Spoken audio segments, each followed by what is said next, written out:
Papa Mira Tolandi, papa fort a confirmé biso que papa tikela bino banzembo alakisa bino banzembo ke soki mutaza maladi boyembi nzembo yo mutu abiki soki mutu akufi boyembi nzembo yo mutu akufi ko yebisa biso il s'agit de quelle chanson et quelle chanson. Merci papa. Na pesoka eloko moko. Papa ne papa fort à lobby.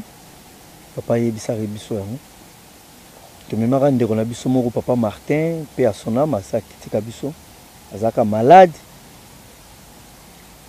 soirée tangwana to ye mwana malade aisiko ko senga pa ya papa nengaki malade puis asenga ba bolimbisi asani ti confession to kindaka to se référer kaka ndenge papa yebisaka biso que soki moninga mino ndeko mino malade atandenge ni boza correct bo entouré bo teli nzembo sur place malade no aussi la ndenge papa fort à lobby to yembaka to salaka yango to yembaka solo ekutika la belle solo elukuta ekutika la belle lukuta tozali kokende. Merci beaucoup papa Mira Europe Sabiso nzembo moko o uti ko pesa biso explication que nzembo wana soki zoyemba papa Simo Kimbango atazalaki na coin ya msuka mboka foya ko intervenir na situation so to koyoka morceau wana po bandeko bazolanda biso baye bandenge nini bakoyiko bondela nzambe et puis na banzembo nini solo ekutika la belle solo elukuta ekutika la belle lukuta tozali kokende. Utepela mokondi na bule aye amutine moti pona nini photo bondela. Il faut te bondela parce que tous en etumba monene na se atango biso ba chrétien. Ba chrétien to yeba que depuis to yana kati na mokili Satana kitaka na se. Alors Satana komisa mokili lokola mokili na ye.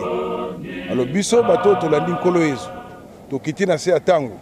To ye il faut to sambela ka makasi to senga ka mingi pa tata Nzambe. Nzambe apesa biso makasi to ko bunda na moyini. Pa mate moyini aloni mingi na se atango. Alors pour kolonga ye il faut kaka la prière. Yangwana nde to kosambela ka mingi. Pote libondeli na biso yoka ne pa ya tata Nzambe. Il faut to zwango likamuna biso sérieux. Libondeli ezana ba principe nango ebele.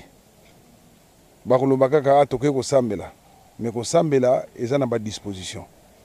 Ezaka kaka likambu moko te to même kutu ba joueur ba kena kobeta bale. Ba kena ka réveillant bazali sika moko bakangani balali te tongo etani tende ba kena beta bale. Alors biso pe kwa to yebi libondeli ezali arme ya mondimi. Libondeli ezali arme ya mondimi. Donc mondimi libondeli za lokola masasi na ye et munduki na ye. Mais munduki wana po ezala bien feza na masasi. Donc cela veut dire que mondimi il faut un comportement kitoko. Il faut un bobangi nzambe. Il faut yeba ko tosa mibeko. Il faut un bolingo. Il faut un misala. Il faut surtout un simplicité. Ko sambeleza mutu ya orgueil te. Mutu ya lulendo te. Mutu ya komikitisaka. Ye wana soko blungeli tata Nzambe akoyoka ya kolea na ye. Akoyoka libondeli na ye soko sambeli. Libondeli ezana ba fait belé. Mutu musu ya kosambela pa ba orientaka libondeli. Libondeli ba kosala kango kaka bisala salate ba bondela ka bondela bondela te. Na koyi ko bondela na sujet na za kosambela. Mondi naza kolela masumu na nge pa tata Nzambe. Donc to kolela ngo na canal ya prière. Nzambe yokelanga mawa, Nzambe alimbisanga. Naza na problème ya musala. Naza kozwa musala te de marche naza sala pona musala. Na ko implorer toujours na ko senga ka pa tata Nzambe po ta salisanga. Ah non, naza na problème ya libala, naza na problème ya mabota, naza na problème ya makambo ebele. Tozo exemple même ya makambo ya Paul na Silas. Bateki bango na prison. Mais au moni libondeli nini se fait salaki. Daniel na nini ya na libulu ya bankosi. Libondeli salaki importance nango na kasi. Te tongo etanaki nkosi aliaki ete. Libondeli za na ba fait belé surtout na kati na milieu na biso na kati na église. Libondeli epesi biso makambo belé. Epesi biso ba révélation belé. Et bimisel biso makambo belé. Lelo si on vit aujourd'hui, on vit grâce à la prière. Sans libondeli to quoi ko vivre te. Donc papa journaliste libondeli za na fait makasi. nkolo yesu alakisaki bayekoli na ye ndenge ya kosambela po mbana ko sambela monite ndenge bazo sambela bobien te alakisi bango libondeli ya notre père biso pa na biso papa ngenda alakisi biso libondo yezo alakisaki na ba apôtre ndenge ya kobondela ezalaka na tina basenga tokobonda ndenge nini ya ngwana alakisaki bango sika wa biso tuzale plus riche pamba te olenga na lube osengi kaka ale apesi nzembo banzembo yetune na biso na kati na banzembo wana bonde na makasi tala oyo boye kuyemba wa banjelo baye beli nzembo nini oyo papa Mfumalongo bandai kolinga mingi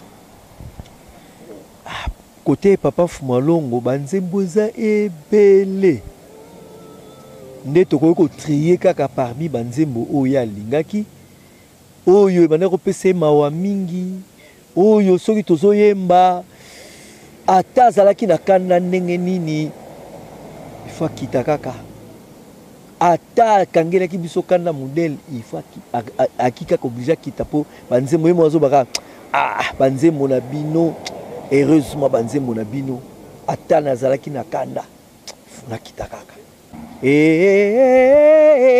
nzambiame wana nzembo alobaki ata papa nanga azalaki na suka mokili soka yoki ozoyemba nzembo wana akoya noki aya koyoka likambo nini eza penepene wana su nzembo wana olinga.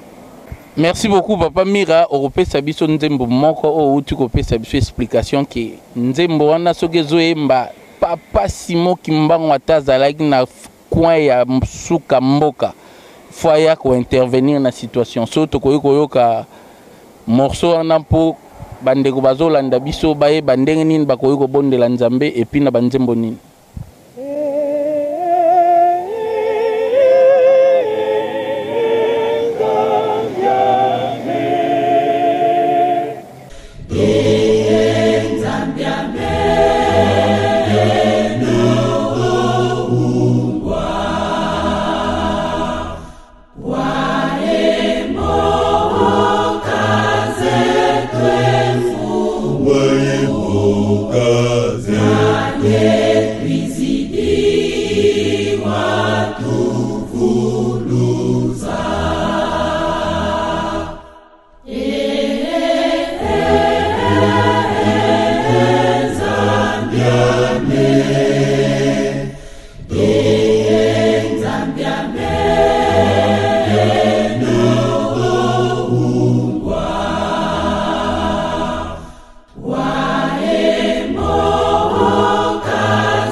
Papa Fora, okoyi koyebisa biso pona nini chorale na bino ya koreki eyembaka mingi banzembo ya lamentation kaka. Merci Papa Elias.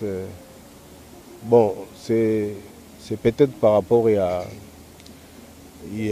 identité na biso.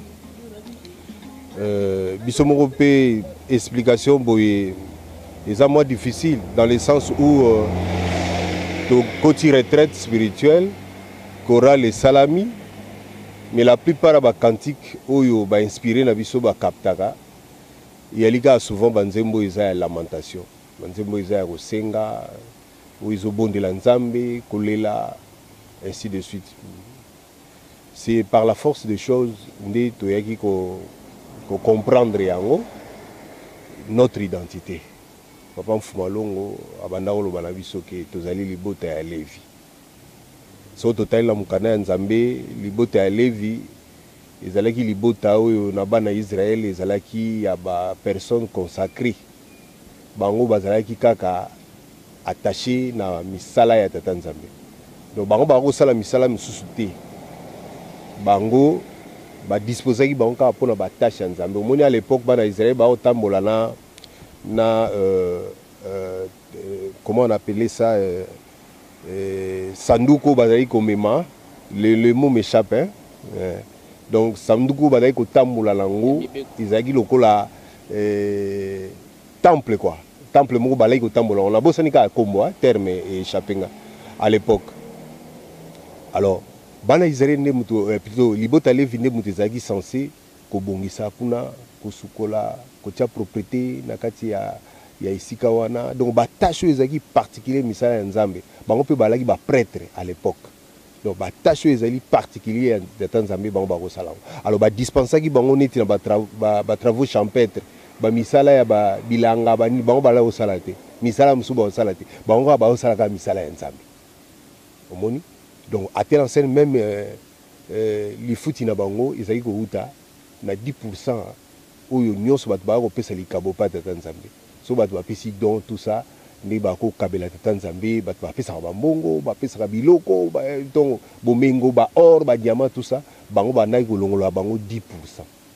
Donc ba longoli 10% na mbongo wana ba pesi bango po ba ko sa musa musuti disposer ka na misala Tata Nzambe.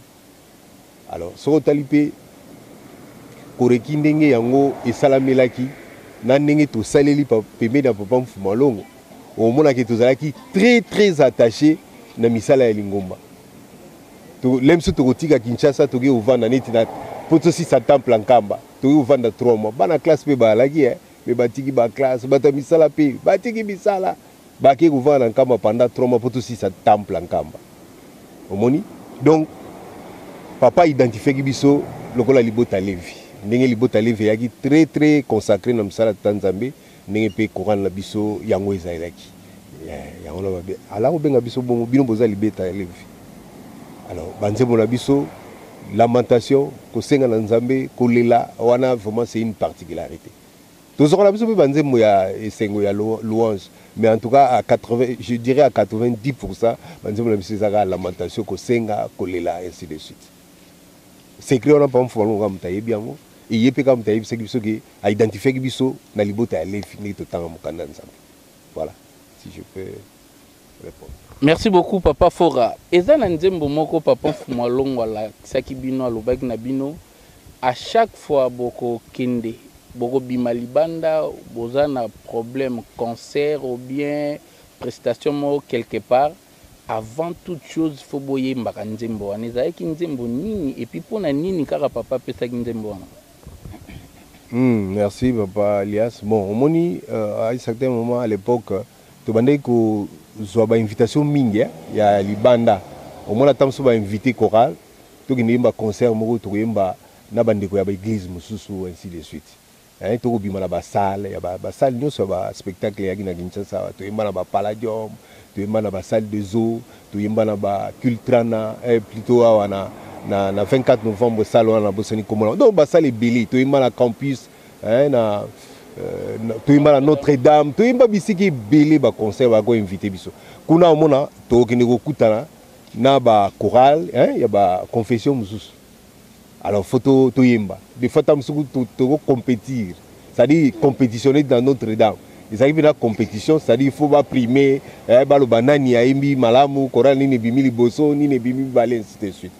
Alors à cette occasion na ba affrontement wana ndé papa Mfumalongo ayeko yebisa biso moi tam to uti to yembi quand to ya tuni répertoire banze moni boyemba boyemba nzembo boyemba oyo à découvrir nzembo habiter nzembo yo à chaque fois so bo kene boyemba concert avant bo matala na scène na podium boyemba nzembo tenez-vous la main boyembi yango simonango boke bo matala scène izaki unganewe izaki na mpe langue bon fait biso même to yebina biso pété soki lo baka makamini yemta yebi ko yeba ba langue oyo enkoni ayebisa boyemba nzembo c'est là où nous avons compris il faut ça nzembo moko prière voilà unganewe papa lakisaki biso nzembo tokoki koyemba soki toza na prestation bien toke na concert ezalaki unganewe. Papa Mira, dirigeant technique, est-ce que tokoki koyoka mwa morceau ya nzembo bolobi unganewe parmi ba secret papa Mfumalongo lakisaki soko lingi toyemba? Je vous en prie papa.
Solution.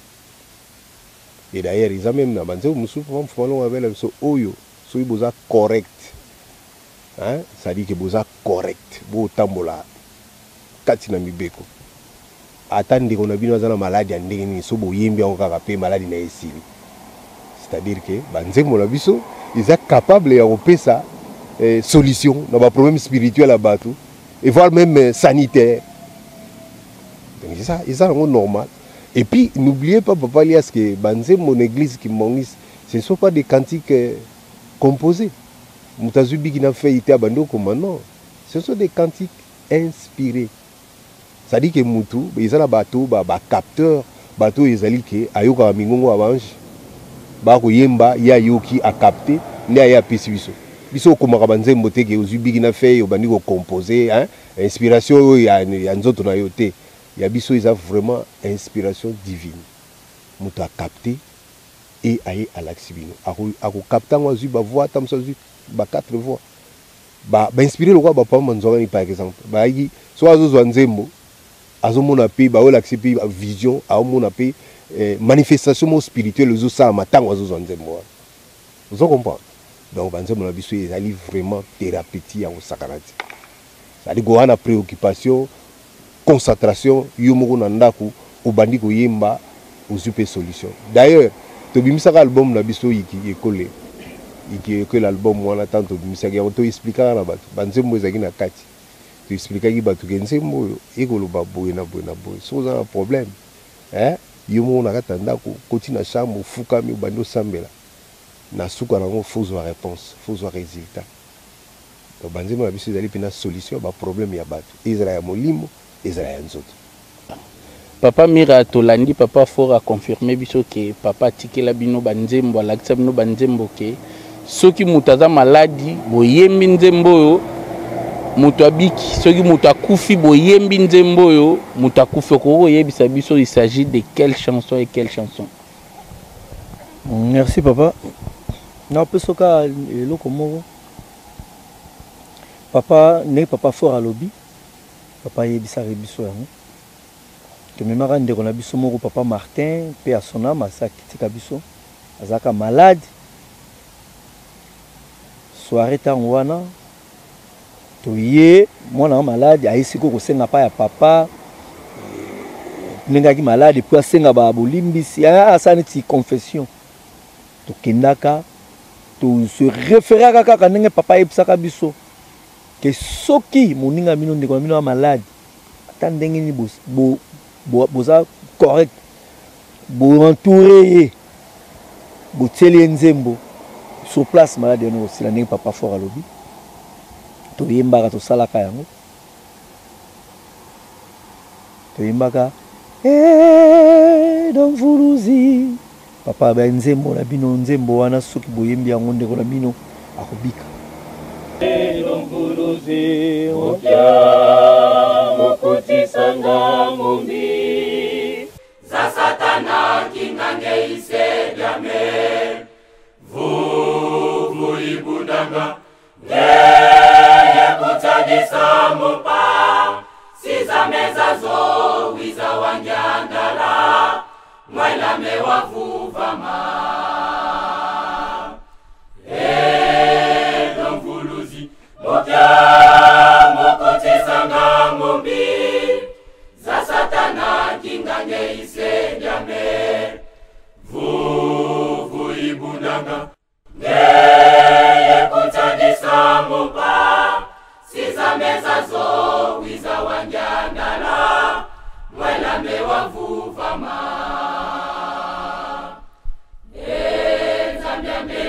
Bila kui mweme uwamala Wakutisanga mwendia na iwa Veye ise jame Wizado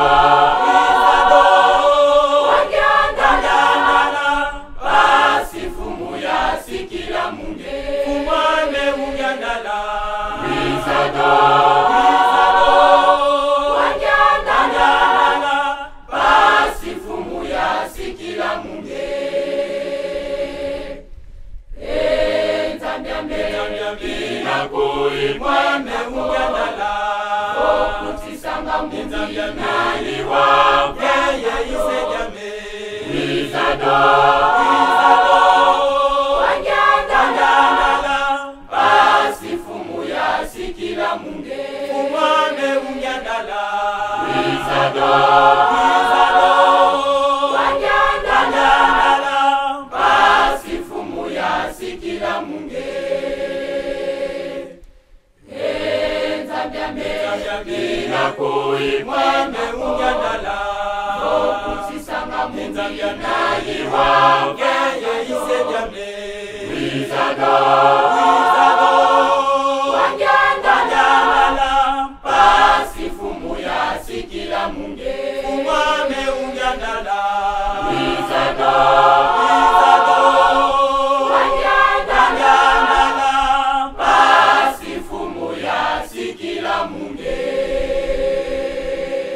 wana bouti kolanda ezali loyembo oyo papa alakisaki soki ozwami na pasi ata pasi yango eza ya ndenge nini soki bandeko baza correct balingi yo bayembi nzembo wana quelque soit maladie obiki. Papa Mira voyage moko bosalaki na nkamba bobandaki koyemba na Kilongo na papa, mais papa asenga bino boyemba nzembo moko nzembo wana boyemba kyango banda tongo tipo kwa papa lingi bo changer nzembo te alobi nzembo so boyembi bo sisi bo bandeli so boyembi bo sisi bo tipo kwa ezalaki nzembo nini pi ezalaki pona nini papa linga eka nzembo wana nako tia nzembo yango mais nako senga na papa Fora a expliquer eloko yango ndenge ni ezalaki. Merci beaucoup Soko la biso nzembango papa Fora ko expliquer biso historique nzembongo. Tatalo miraku yamba otena gizikivu dula kwande yenza amyame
Papa Fora okoki kopesa biso historique nzembo papa Mira utiko yembisa. Merci papa Elias. Bon, ezalaki si je ne m'abuse hein, bon, 1977. Ezalaki 1977 dans le mois d'avril. Parce que anango e bandaki mois ndenge. Toaki le 1er janvier d'abord dans Mokoto, ndenge toyembela papa chaque 1er janvier du mois.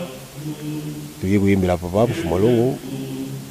Yembi mais mokolango to kamwaki mingi parce que apesi biso bilembo généralement ndenge azango pesa bilembo chaque début année apesi biso bilembo mais toujours yemba to continuer ko yemba ipa telemi kaka wana zoyoka biso après a changé formule aye ko pesa so bilembo ya mibale cette fois là a changé modèle ya elembo liboso azotia biso ka croix nelongi comme ça.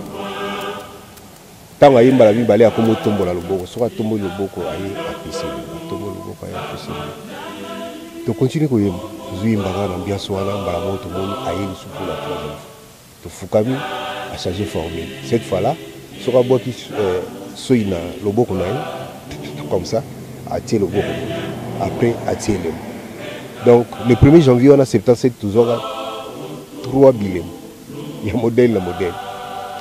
Alors, anango ka wana tant toyeko comme na mois d'avril toke nkamba ndenge banozala chaque avril fête ya fondation ya église tokenda nkamba tokindaka nkamba tant tokomi na nkamba tozangi na biso na se touti kosukula ndenge ezalaka tokotaki samba tongo tout ça après tozongi po tokende déjeuner tomonaka ba protocole balandi biso non papa zobenga bino bokende rapidement na mausolée. Sangani tout à faire cessante automatique ok na mausolée tokuta papa zaki na mausolée azokotisa bato na mausolée papa simokimba azokotisa bato bandili bayaka azokotisa ba pèlerin bakota tout ça bamoko tant bakoti biso na kati ya lopango ya mausolée mamo papa le bina biso allez tatado tobandi koyemba entre temps azokotisa bandimi bazokota kilongo bazokota Soko tout le monde qui est mon mini to changer maman papa non tatado quand c'est moi en fait tout y pendant 7 heures du temps ko changer té no babo kati bo bandeli menze moko wana kaka ya zoko tsaka batu na kilongo bazobima entre temps azaki très émotionné papa au moni azolela des fois mona tima boko na mutu asa ba geste mona tiboyi des fois mona amikangi boyi na nzoto wana zokotisa bato bazokota azolela biso mpe talaka papa mfuma longo azolela bon bino me choix eza te émotion wana ezwaki mpe biso toza koyemba na kolela pendant 7 heures du temps quand tokomi vers 14 heures je crois amoni ki toaki fatigué alobi bon je vous accorde 30 minutes allez manger nde biso tobimaki bamusicien bakoti quand ba misi bakoti na temple bango croyant que bakoti faut babeta bazwi ba instrument ta ba bandi ka obeta papa aki na mozo bimi bango ba mola non boye mbaka na munoko donc ba misi ba yekola ka nzembo wana sur place ba o ba yebaki ba laksi baninga ba bandi pe koyemba ba pe tatado le temps biso to bimaki toke kolia mo mbangu ta ka papa bi 30 minutes donc on a très vite fait to zongi tant tous ceux qui ont remplacé Bandeko Faki Babi, mon chef, il a besoin de 30 minutes quand même. Les Tozongi te reprendre 7 heures du temps encore. Je vois papa, je crois que si c'est que côté dans le mausolée, 22 heures. 22 heures. Donc, il y a un bika quand même une zémoutina souka. Quand tu as pour la nuit, en tout cas, naïbi la matin, sincèrement, naïvité. Pour la nuit, il y a un limbo, ce qu'il faisait spirituellement. À cette occasion, et là on y a dans ça. Biso to mona ka ko tsaba ngilo biso to yemba to lela yazo lela biso to lela mais to yimbe sans ça ya likambola te sincèrement quoi to yeba ina biso tina na ngote mais par contre tant to yaki na 85 pe to zoaki susu même situation mais cette fois là ce que ezaki nzembo et c'est ça papa mira alors na 85 sikoyo et Zambia medo to imba kyango donc nzembo cette fois là sikoyo to imba ikaka nzembo na to changer te mais na suka nango ne to mona ki papa ayi ko tia biso bilembo tango sisi ko kotsa ba na mozole et comme peut tourner biso a koti biso pe na mozole anda osane a koti biso biso 9 personnes bokoti 9 akangi ki mozole akangi yango. Allez, bien vous semblez la boule à kati. Vous allez prier 3 personnes basambeli. Après vous s'incliner, hein? Vous simbi c'est gars parce que moi on est en ago ça là, beti mutu. Après vous bimi. Yemora au beta maboko papa. So vous ici à vous bimi à côté de msus. À tour de rôle à côté sabata. Tour de rôle à côté sabata. Alors tant tozo bima, malamoko bandi ko pisa biso bilem. Cette fois là pe ezaki bilembo modèle na modèle. Ba msu bazwaki na front. Bamsu bazoi na front, bamsu bazoi na mapeka. Mona tio elembo awa na lipeka. Elembo na lipeka. Bamsu na mukungu awa. Donc izangi en tout cas modèle na modèle. Bon, tout na kipete. Wana nde tozaki chance yemoka lobaki. Yemoka lobaki alobi à travers bino na pesi jeunesse tangai on sala na bango ya mokili mobimba numéro matricule donc au mona mutu musu tam so lelo mona ga o kinoke o kena point noir o mona ba jeune ba saka mo amne bisu sa kinshasa fumolo sa bongisa ngo atia pe bango bilembo même partout dans le monde ba jeune bazali o a préparer atia bilembo donc ndenge biso oui à travers biso eka échantillon moko mais ba jeune à travers mokili mobimba a préparer ki bango a bongisa ki bango pour osana ngombo ya ono mona okena kunzuli o mo ba jeune hein ndenge moko nde ba na plateau esi ba mi pesa pe na kwa couper na ngoleza ki pe bongo mona ba jeune ba mi pesi ba kina centre agricole ba osaka musala tanzame fumolonga préparer ka nyonso wana spirituellement ça bongisa yango mona partout dans le monde mona ba jeune engagé batu ba s'engage na lingombo mona mi pesi totalement papa mfolonga bongisa les gens makambo Papa Mokambi et bandai ko arrivé tout le temps ce qui OK ko poser problème na papa Mfumambanda abandai ko recommander batu kaka na libondeli ce ko poser papa Mfumambanda likambu ngolo mobisambo ayebaki secret za na libondeli ou bien pourquoi papa bandai ko recommander batu kaka na libondeli ya wana lobaki ya wa libondeli prière ya notre père collège wa orientaki na kati na prière sur notre Père qui est au ciel, que ton nom soit sanctifié, que ton règne vienne, que ta volonté soit faite comme au ciel. Donne-nous aujourd'hui notre pain de séjour. Pardonne-nous nos offenses, comme nous pardonnons. Au moment où on a kati libon de liwana a cité étape, t'es comme une place et communauté na soga prière à clôturer. Donc, ce que papa va dire que biso ayoti na biso toke na mabondeli parce que aligné to joyeux exemple. Et ça les lieux ya za pour la prière, prière ezali arme à un chrétien. Donc, ce bon de la gâté, donc vie à prière, au contraire, mundimi, poise à la mundimi, il faut s'embêter la gamingi. Ce que mundimi a s'embêter la gâté, donc tina n'est à mundimité. Au cause de la menacer, on peut y à gauche, et y à droite, et qu'on bêta yo. Pambate, vie à prière, na yo sali mouké. Mais un chrétien, aux arts en face, na yo guerre na moïne. Satan a bien, mais yo ébiété. Il y a un collège à l'objet, il faut pas s'embêter la gamingi. Et il y a une recommandation par exemple d'après ça il faut s'embêter la bosa na makasi na mabondeli. Et ça, avant Olia, il faut s'embêter. Pabiloko Zolia na se tango yebite za ndenge nini. Olingo bimananda kusoko la muki, il faut s'embêter. Ola muki na tongo etani, il faut s'embêter. Et loko nyoso action nyoso yoko sala. Tiens nzambe liboso. Liboso tout d'abord la prière. Prière est alliée loko kitoko. Ataba ko chele loko mabe, mais soko sambeli avec beaucoup de sincérité et loko na nzambe ko longolango. Liboko nzambe za musikate. Donc nzambe za ni musikate pona ko yoka biso. Peut-être ma bena biso mte kabola ka biso na nzambe. Mais nzambe azana musikate. Donc prière est alliée permanente na kati na mondimi. Soko na kondima na yo. Prière est alliée tinate. Mais prière pesa na discipline nango. Yango mona kalso to ye libondeli et loko liboso ba ko pesa biso matei.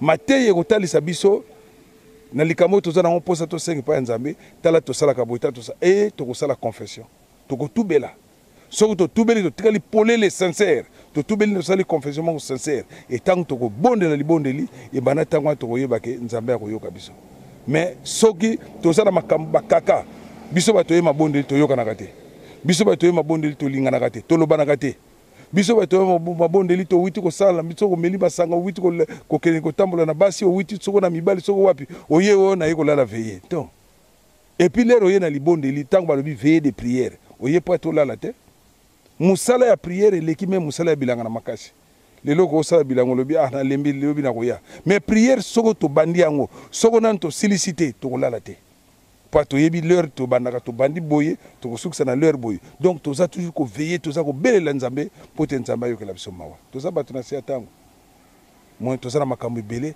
ya ngwana il faut to bondela yanga pa format de ko lobake ngolo bisambo donc makambo susu to za nango biso mo to ko aussi sango soko to za na confiance na nzambe na biso to na foi to za na kondima soko bondel na kombo ya tata mona peli mo sa ndenge papa fumalonga bana koloba alors présence la bangiza sur place directement tout résultat papa le mena okoyiko yebisa biso est-ce que libondeli peza na ba norme nango lelo oyo tokomonaka mutu soki alingaki kokutana soit na un président de la république soit na un ministre ezala na tenue exigée soki balobi ete po kutana na mokonzi folata veste ndenge yo lati wana na cravate na chaussure nakanisa moto ko respecter yango pamba te azaki no kokutana na haute autorité. Mais lelo so totali na kati na mokili haute autorité na biso ezali tata Nzambe. Mais ndenge nini moto ya kokende kosolola to kokutana na tata Nzambe akene kaka ntsanga ndenge wana. Donc libondeli pesa na ba norme nango eza pe na tenue exigée. Nous avons des tenues spirituelles et ba tenue physique ndenge to lati bilamba bo. Ba norme ya prière ezali. Moto azo kende ko sambela. Tenue na d'abord, présentation physique na d'abord et contact. Yom tozo kende ko sambela ba boutonyo se fongwa mozo kende solola na Nzambe. Ministre écoute, soit un président de la République ozo kende solola na mais olati tenue moko ezali 200. Mais comment est-ce que yo kende ko solola na tata Nzambe oza na tenue moko boy physiquement boy d'abord o eza malamu te. Ça c'est un. Spirituellement, moto aza okende po asolola na tata Nzambe. Ba norme ezali. Norme ya liboso ezali foza d'abord na mibeko ya tata Nzambe. Yango moni proverbe 28:9 elobi na biso boy. Celui qui fait la sourde oreille aux exigences de la loi, Dieu désapprouve sa prière. Donc mutu nyonso oyo alinga koyoka pe kosalela mibeko ya tata Nzambe te libondeli na ye tata Nzambe ayambaka yango te. Yo mutu ozokende kosenga likambo pa ya tata Nzambe ozana ndeko moko boyoka na kate soko tangi Matthieu chapitre 5 verset 22 à 23 balobi na bisoni balobi soko yebi ete ozokende kotumba mbeka to kosolola na tata Nzambe na makanisi na soko bikozana ndeko moko oyo na ye boyoka na kate nkolo Yesu mtazoyebisa baye kolabi vandisa nanu mbeka na yo va faire la paix avec ton frère kende koyoka na ndeko na yo soki boyokani bino mibale banda tango na tango okoya kopesa mbeka epa ya tata Nzambe Nzambe akoyamba libondeli wana parce que on respecte d'abord ba norme. Et de 3 1 Jean chapitre 3 verset 15 balobi na biso nini tout homme qui a de la haine pour son frère est un meurtrier. Or un meurtrier n'a pas la vie éternelle. Yo oyoka na kate ozana haine na famille na yo na baninga na quartier na baninga na école olingaka ko sentir dolingo vivre toujours na vie à solitude olingi kozala solitaire te envers les amis. Mais Nzambe za komona yo kutu na mozalani na yo oyo zo komona boyoka na kana ete comment est-ce que Nzambe oyo mona kate oya ko adresser nga ba prière pendant que le prochain oyo za komona oyoka na kana ete ndenge nini oya ko pesa prière pa tata Nzambe yoka. Donc il y a des normes même sur tali na Matthieu chapitre 25 aux banana 45e verset au kititi kuna na se kolo sazolo ba j'étais en prison boyaki ko tala ngai j'étais malade boyaki ko visiter ngai nazanga ki lamba ko lata bo pesa ki ngai mena ba yekol batuni tangu nini yo zalaki na prison biso to yaki ko tala yo tant abi eloko nyonso bozo sala pa ya ba prochain pa ya bazalani na bino bozo sala ngo directement et pas inangai. Voilà donc tango bazalani na biso tolingi kozana bango malamu te ndenge nini biso to se présenter pa tata Nzambe to loba na liloba oya koki koyokela biso libondeli pezaka na procédure. Merci papa Alias eloko tozomona ngo mingi lelo tozana ba mayamba ebele na kati na mokili na biso mais okoyoka batu baza kobondela mais songo tangi na Matthieu chapitre 5 zwaka ka Matthieu chapitre 5 verset 5 ok na ngoti na 8 nkolo yesu aza koloba abi quand vous priez ne prononcez pas de vaines paroles tant bozo sambela bolinga koloba ba makambo ezanga tina te. Il y a deux sortes de prières. Il y a les prières individuelles, prières il y a la prière ou les prières collectives.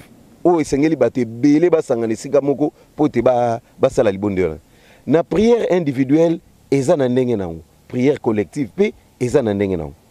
Tango tokendaka ko sambela ndenge na lobi na Matthieu chapitre 6 verset 5 à 8 nkolo salobi ne multipliez pas de vaines paroles tant bozo ke no sambela. Libondeli eza na procédure nango. Procédure à liboso so lingo banda libondeli ba remercier d'abord Tata Nzambe. Il faut qu'on remercie Tata Nzambe na ndenga pesi yo souffle de vie. Na ndenga pesi yo temps ya ko vivre. Na temps wana yo zali soko za na 10 heures oko banda Nzambe merci ngo batelinga banda to banda ki journée to comme singa na tango. Donc libondeli banda d'abord ya ko remercier Tata Nzambe. Et deuxièmement na libondeli il faut osenga pardon. Libondeli a mi balé. sujet ami balé soko sengi tata nzambe merci na nenga batelio. Deuxièmement basenga tata nzambe pardon. Pourquoi na lobi pardon? Parce que ce que tangana Jacques chapitre 5 verset 16 à 17 balobi la prière d'un homme juste a beaucoup plus d'efficacité. Donc libondeli ya mutu oyo aza kotambola malamu ezalaka na efficacité. Yangona na norme na procédure ya prière babandaka ko remercier tata nzambe et yami balé okosenga tata nzambe pardon na makamyo so sali. Pardon no kosenga faut reconnaître d'abord parce que mutu asenga pardon cause à la vanité. Le pardon vain c'est-à-dire que mutu ayeka rapport ça la mutu plaisir à lobi na sengyo pardon limbisanga. Pardon moko fezala un pardon sincère na kati na mutema na yo ozo reconnaître ete na salaki mabe. Mabe on a salaki na yibaki na tongaki na salaki n'importe quoi. Au sengi d'abord bo limbi c'est pas tata nzambe nde na simana yango obandi kokota siko requête na yo. Posa na yo pa tata nzambe. C'est ça la procédure. Remercier d'abord tata nzambe nenga bateli apesi au souffle de vie et deuxièmement au sengi et pardon parce que muto akenda ko sala prière akoki ko associer prière na ina péché te. Tu vois? Muta sali masuma zo kene kosenga pa tata nzambe. Reconnaissance nini oyo zalaki nango na mabe oyo salaki osenga tata nzambe bolim c'est pour kayamba libondena. Voilà procédure ndenge nini muta sengeli asala libondeli pour tata nzambe yoka. Papa Lemena, position nini sengeli na mondimia zwa pona libondeli oyo permis surtout na lingomba na biso. Merci beaucoup papa. Biso toza lokola l'église kimbangiste. Toza lokola to évoluer à lokola bataba science occultité. Vous savez dans le monde il y a occultisme bazana ba position na bango o ba invoquer laka banzambe na bango. Ndenge ba prophète de Baal bazalaki. Ba prophète de Baal soko tangi na mukanda nzambe na un roi o bandi ko tanga ngo banda na premier verset nango tikuno kene komona ba Baal bazalaki na ndenge na bango bazali ko invoquer le tata nzambe. Soko balobi ete okokamata elongi na yo okotala moi. Uta ne bimeli na tango kino esika tango ekino tuka fa de tango ekene lala ezalaki façon na bango o bane bazali ko invokele nzambe batu na batu bazali na ndenge na bango mutu mso ozali bumu na ye atalisi likolo azwi maboko atomboli eza lolenge o ya bango bamonaki ete pote ba invoquer ba nzambe na bango wana ya lokuta pote ba exaucer bango selon bango mais biso na kati ye yamba ya papa Simoki Mbangu tozali na position oyo batata na biso balakisa biso mundimi soko lingo so na tata nzambe ya liboso tofukama toza na position oyo tobenga yango une position universelle pour nous les kimbangisme les kimbangisme ezaka position ya humilité position na biso d'abord tofukama soko lingo senga pa tata nzambe okofukama ezali position ya humilité même soko tali dans l'ancien temps ezala na ba roi na tango na biso akala le roi nzinga nkuvu batata na biso akala wana ba mikonzi mutu azali vassal donc bazaki ba serviteur ya ba roi soka roya ko solola na roi position oye akozala nango devant roi ya komikitisa fa fukama wana kutu mutu aza en face ya muninga na ye mutu alinga solola na ye me afukami pota la kisaite yo na ngai toza ndenge mote ngana zali serviteur yo zali roi mutu wana ko fukama bongo mutu azokende kosolola na nzambe mokeli position ni nesengela zana donc position oya biso la position universelle pour un chrétien ko s'adresser pas tata nzambe zali kofukama zali signe ya humilité alors pona bato yo peut-être bazali ba malade parce que mingi tozana bato oyo lelo réellement bakomi ko bela ba makolo soit tazana rhumatisme azana moyen kofukama te bato msusu bazakata msusu avandi pour les malades akoki ko vendre mais pona muto azaki il se sent pas bien mais ayaki prière tozara na position to tcheli bumunase to tomboli mutu likolo oza na position mopanzi te oza na position ya dorsalité ke olali otomboli libumuna likolo yangwana te ba position wana pour nous les kimbangis yangote la position universelle ezali ko fukama ezali position oyo mutami kitisaka pona ko s'adresser et pas ya tata nzambe. Papa Mokambi tangu nini bon esengeli na biso to sambela na kombo tata mwana peli mosantu ndenge balobi na biso na mokanda ya Jacques prier sans cesse to sambela na tangu nyonso mais tango bapesi biso po na prière to sambela na 0h to sambela na 3h du matin to sambela na na 6 heures du matin, tokosambela na 10 heures, tokosambela na 12 heures, tokosambela na 15 heures, tokosambela na 18 heures, tokosambela na 22 heures. Donc journée na biso moment tokosambelaka. Mais ndenge papa wana koloba na biso mbala musu pa mfu malonga zolo na biso na sambela au moins 100 fois par jour. Parce que alobi satana mekakanga seconde par seconde. Donc na sambela au moins 100 fois pas na na distraction. Au moins vie de prière soko muta koti na vie de prière a kozala ndenge mususu. Yo moko bano mona pe nzoto na yozo changer. Moni yo moko mona ke ate. Likamunyo solingo sala libondeli. Likamunyo sol en dehors ya ba lero ba pesi biso. Toza na tango nyonso tolingo sala bo prière. Même si on la prière koki. Na kozala kaka kimia. Ata na bus. Na telemi nazo tala na kangina na misute. Mais nazo méditer na kati nazo sambela na kati ya prière. Donc prière ezate ifuna ganga. Prière ezate ifuna lobaka makasi bat bayo kanga te. Mais nazo sambela na esprit. Na kati ya motema nanga nazo sambela nazo senga na nzambe nanga. Voilà ba heure na biso ya prière ndenge yango apesi biso. Même on dit ba kosambela à tout moment prière eza permanent pona ye. Prière eza nango koluka gymnastique mingi te. Soko luki koluka mingi ka tobimisa maloba ndenge papa leme na lobi obimisa maloba belé tamso oya kosumuka. Tozalaka mingi na système na biso ya prière soto komi ndenge tozalaka tour ou bien tour de 9 ou bien tour de 3. Il faut ba prière d'individuel les akanini, prière d'intercession les akandenge nini et prière auto ko sala ka to senga pa to na ba sujet pe ya ko senga na kati na prière. Alors na premier tour na biso ya prière to sala ka mingi to remercier tata Nzambe ndenge papa le mena lobaki, to remercier Nzambe ndenge bateli biso apesi biso nzela to komi. Et ami balé to za reconnaissant que to sala ki Nzambe mabe. To tubeli na biso sali confession et s'il to continuer prière. To ya ko senga prière pour na bata malade. Tokosenga prière pour na mokili na biso, tokosenga prière surtout na makambo tozana ngona kati na lingomba, bomoko ya libota le centre, bomoko ya lingomba, bomoko ya bandimi. Donc toza kosenga kimia na kati na mokili na biso. Lelo ba malade yeli biso.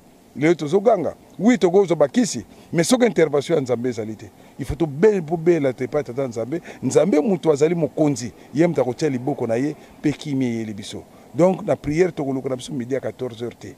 Mais mutu nyonso ayebi ke nazo longo na ndako nazo kene prière eloko na ingo sala sa mingi na biso ba tozo kene mabondeli a toko kene beko toko kene boye depuis à partir na ndako toza na méditation tozo ya fuarte toye na fuarte ko na prière mais toye ko solo na Nzambe na biso ndenge papa Pierre alobaki mutu aye ko solo na mokonzi asala na ndenge nini ba ko fanse la salle d'attente ko sala boye soko l'air na ekoki donc azo méditer ndenge na kokuta na mokonzi. Est-ce que Moukonza Yambanga? Est-ce que Moukonza Zong Selanga? C'est ça. Donc, dans la prière, il faut respecter les normes, respecter ma kamunango. Na prière, to funda nagate. Na prière, to se jijagate. Na prière, to se condamnagate. Biso to mikiti saka. Parce que Moukonza Zaga moko yenzame na biso. Na kati na Sainte Trinité, Dieu le Père, le Fils, le Saint-Esprit. Yango to lelake pa na bango. Na kati na prière, to ko funda na te soko likambezali. Okoza na kanda te. Soko za na kanda libondele okenete. Nzambe pe akosepela na yote. Orgueil te. Po emona na ke yom to yebi ko sambela tout ça te. Donc na mukuse prière ezelo ko moko kitoko. Muto amemaka via prière. Donc tata Nzambe intervenir kaka. Likamuna ye vraiment kenda kaka malamu. Quel que soit zangi mbong, quel que soit zangi nini, mais tata Nzambe akosantira ko pesa ikimia moko na kati na ye. Aizole bino Jomak na Kimbangu 21. Soko sepeli na video oyo, pe olingo tala ba video mosusu lokola oyo. Saboyo na page na biso ya YouTube Jomak 1. Kuno ko rater le côté ba message à papa de ngenda, musique kimbangiste, ba kilt.